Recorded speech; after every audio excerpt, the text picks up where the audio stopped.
ఎవరా అబ్బాయి ఎలా ఉన్నావు? బాగున్నావా?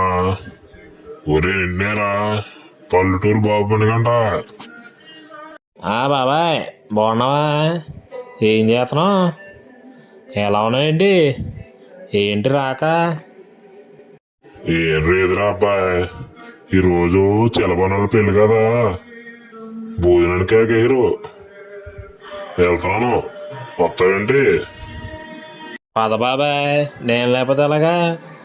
ఈ ఐటమ్స్ అన్నీ ఎవరు చెప్తారు? ఐటమ్స్ ఎలా ఉన్నాయో నేను చెప్పాలి కదా.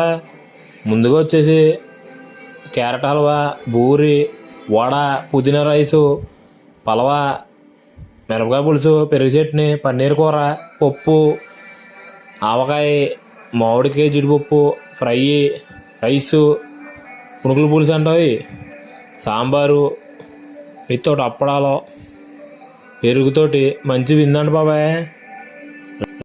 ఒరే అబ్బాయి, ఈ భోజనాలేంట్రా బాబు ఈ మధ్యన ఓ వరదాల పొలం అంతా ఊతరెక్కిపోతుంది. నువ్వు ఒకడో ఆ బొబ్బులి మూరలో ఒకడో ఓ వాయిస్ చేస్తున్నారు పట్టుని. మరి ఏమనుకున్నా బాబాయ్, మనం గోదావరం కదా, దేంట్లో తగ్గకూడదు. అందుకే ఇలాంటి టైంలోనే మనం పబ్లిసిటీ చేయాలి కదా, మన గోదావరం స్పెషాలిటీ.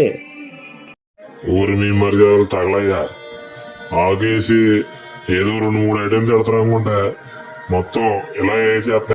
బాబాయ్ మనం దేంట్లోనూ తగ్గేదే లేదు, ఓకే? మన గోదావరం అన్నట్టు మీ మురళి బాబు బాబు కనపడతలేదా? అదిగో అదిగో అదిగో అదిగో వచ్చేసాడు. ఇదిగో బావా మురళీబాబు అడిగా బాబాయ్, ఇదిగో మురళీబాబా. సర్లేరా బాబు అబ్బాయి, మళ్ళీ పక్కన వెళ్ళిపోవాలి, ఎర్ర బస్సు ఎక్కి వెళ్ళిపోవాలి. సర్లే ఉంటాను మరి, మళ్ళీ పెళ్ళికి వెళ్తారు అబ్బాయి. అలాగే బాబాయ్, నేను మళ్ళీ పెళ్ళికి వెళ్తాం.